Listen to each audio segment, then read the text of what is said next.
So this is a project that I'm working on right now. As you can see, I have this building here. It is an old granary on the farm that I live on with my wife. This is her family farm. As you can see, it's got quite a lot of skylights, is what I'll call them, because they're letting light in at the moment. And like I said, there's a few. For all you people who love natural lighting, we have it. We also have passages to the basement in a lot of the rooms. I almost fell through that the other day working on my project here. Here's some more skylights.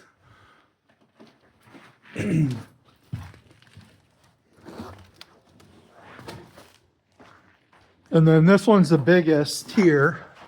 This one lets in a lot of natural lighting.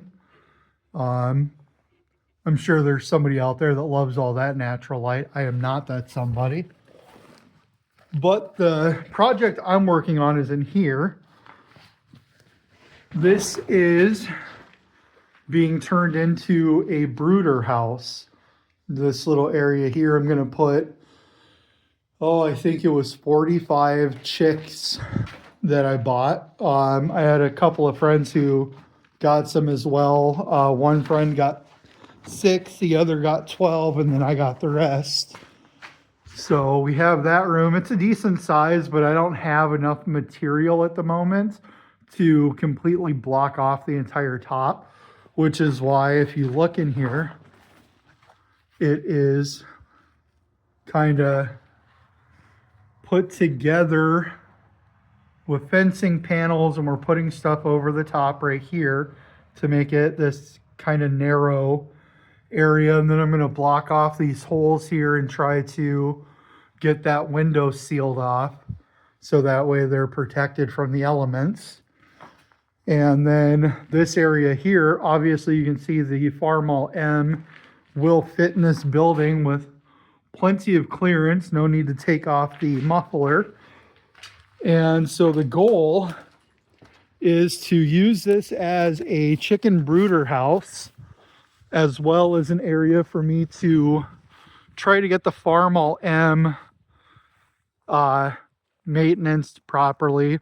The person that I bought it from, I don't think, as far as I'm aware, he didn't do any maintenance on it for the year and a half that he owned it, which to me makes no sense. Why buy something if you're not going to do maintenance on it, at least a little bit? So the goal is to get this building secured so that way I don't have to worry about raccoons and anything like that. And then this is that natural light area from the outside. As you can see, I have a lot of work to do. This was, like I said, my wife's family farm. It's been in her family for, I don't even know how long. Her dad is 76 this year, and the house that we live in was built in 53, but his family owned it well before that. They had an old house on it, and they just tore that down and built a new house. And then we also have that building right there is actually an old schoolhouse, a single room schoolhouse. It still has the original desks in it, and the chalkboard that was affixed to the wall is still there. Eventually what I want to do with that is I'm going to move it to the front of my property, and I'm actually going to turn it into a coffee house.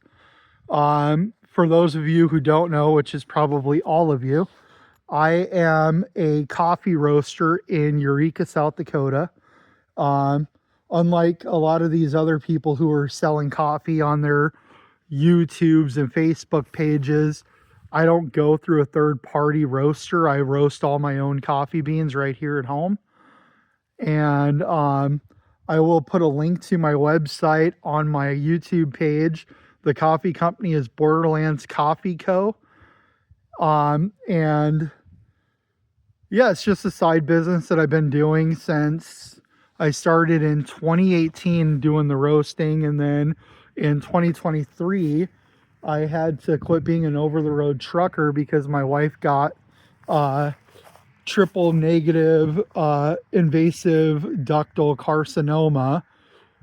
For those of you that don't know, that is a aggressively growing breast cancer.